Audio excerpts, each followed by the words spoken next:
என்ன என் விரலுக்குள்ள கையை விட்டு தற்கொலை பண்ணிக்கிறியா? இப்படி விரல் தூக்கு தண்டனையா? ஏண்டி ஏண்டி ஏண்டி விரலை இப்படி வச்சிருந்தா இங்க வேறு அம்மா இங்க வந்து பாரு, இது பண்ற அட்டூழியம்.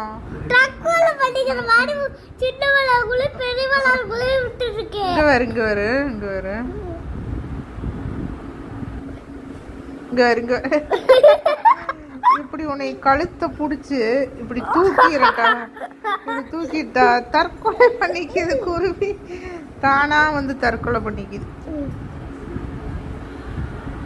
டேய் எங்க போன?